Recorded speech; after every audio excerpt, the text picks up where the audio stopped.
नमस्कार। आज का हमारा टॉपिक है श्वसन यानी रेस्पिरेशन। अब देखिए, जैसे ही हम श्वसन शब्द सुनते हैं ना, तो दिमाग में बस सांस लेना और छोड़ना आता है ना? पर असल में ये कहानी उससे कहीं कहीं ज़्यादा गहरी है। ये तो वो फंडामेंटल इंजन है जो एक छोटे से बैक्टीरिया से लेकर बड़े बड़े पेड़ों तक हर जिंदा चीज़ को पावर देता है।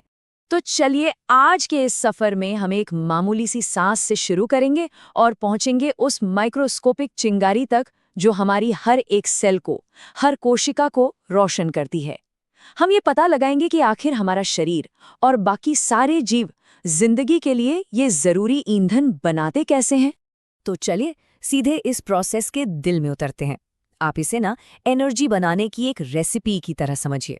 जैसे कोई भी डिश बनाने के लिए कुछ इंग्रेडिएंट्स चाहिए होते हैं, बिल्कुल वैसे ही हमारे शरीर को भी एनर्जी बनाने के लिए कुछ बहुत ज़रूरी चीज़ें चाहिए। तो ये रहा वो जादुई फॉर्मूला। सबसे पहले हमें चाहिए ग्लूकोज, जो हमें खाने से मिलता है। फिर इसमें मिलता है ऑक्सीजन, जो हम सांस से अंदर लेते हैं। जब ये दोनों मिलते हैं तो रिएक्शन के बाद हमें 3 चीज़ें मिलती हैं।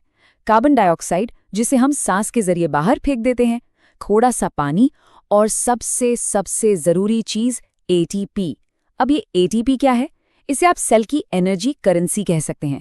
मतलब वो सिक्का जिसे हमारे सोचने, चलने, यहाँ तक कि पलक झपकाने का भी बिल चुकाया जाता है। अच्छा, एक दिलचस्प बात यह है कि हमारे सेल्स हमेशा एक ही तरीके से एनर्जी नहीं बनाते। उनके पास ना 2 अलग अलग रास्ते हैं, और कौन सा रास्ता चुना जाएगा ये सिर्फ एक चीज़ पर डिपेंड करता है कि ऑक्सीजन मौजूद है या नहीं। तो चलिए इन दोनों को समझते हैं। पहला है एरोबिक रेस्पिरेशन यानी वायवीय श्वसन। ये तब होता है जब ऑक्सीजन मौजूद हो। ये प्रोसेस ना कमाल का एफिशिएंट है, मतलब इसमें एटीपी के रूप में ढेरों एनर्जी बनती है। अब दूसरी तरफ है एनारोबिक रेस्पिरेशन। ये तब होता है जब ऑक्सीजन की कमी हो। ये बहुत ही कम एनर्जी बनाता है और बदले में लैक्टिक एसिड जैसी चीजें प्रोड्यूस करता है। अरे हाँ, ये वही लैक्टिक एसिड है जिसकी वजह से जब हम ज्यादा कसरत कर लेते हैं तो मसल्स में दर्द होता है। तो ये है वो 2 रास्ते।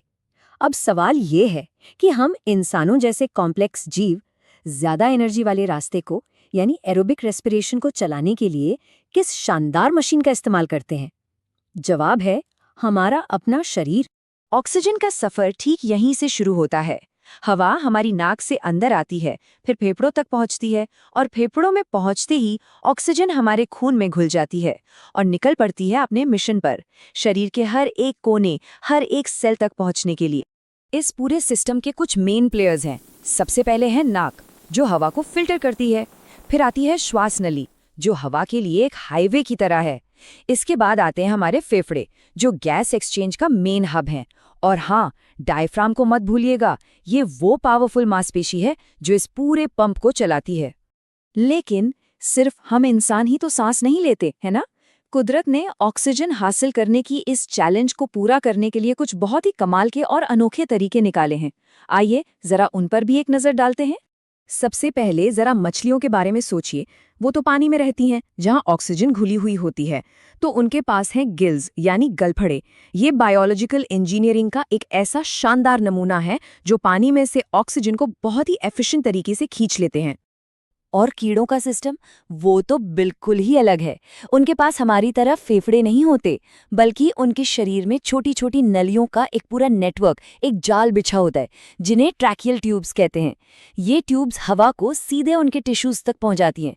सोचिए, एक तरह का डायरेक्ट होम डिलीवरी सिस्टम। और फिर केचुए जैसे जीव भी हैं, जो कुछ नहीं बस अपनी गीली त्वचा से ही सीधे ऑक्सीजन को एब्जॉर्ब कर लेते हैं। कितना सिंपल लेकिन कितना असरदार तरीका है ना? ये दिखाता है कि जिंदगी कितनी क्रिएटिव हो सकती है जब उसे कोई रास्ता खोजना हो। तो ठीक है, हमने ये तो देख लिया कि ऑक्सीजन शरीर के अंदर कैसे आती है, पर सवाल ये है कि ये जाती कहाँ है, इसकी मंजिल क्या है? आखिर वो कौन सी जगह है, वो कौन सी फैक्ट्री है जहां ये सारी एनर्जी असल में बन रही है? ये सवाल हमें मैक्रो लेवल से सीधे माइक्रो लेवल की दुनिया में ले जाता है। तो हमारे इस सफर की आखिरी मंजिल हमारे हर एक सेल के अंदर मौजूद एक बहुत ही छोटा सा हिस्सा है।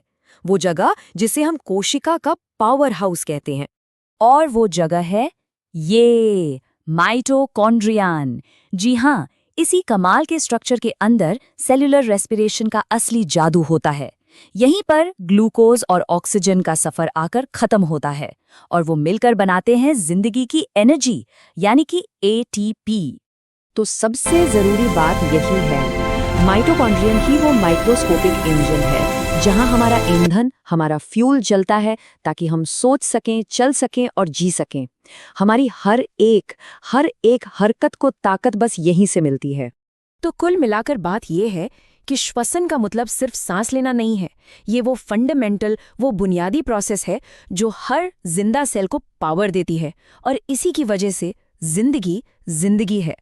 तो अगली बार जब आप एक गहरी सांस अंदर लें तो एक पल के लिए रुककर सोचिएगा कि ये सिर्फ हवा नहीं है, ये पावर के लिए एक रिक्वेस्ट है, एक सिग्नल है जो आपकी लाखों करोड़ों कोशिकाओं को ये बताने के लिए भेजा गया है कि चलो, जिंदगी का ईंधन बनाने का वक्त हो गया है।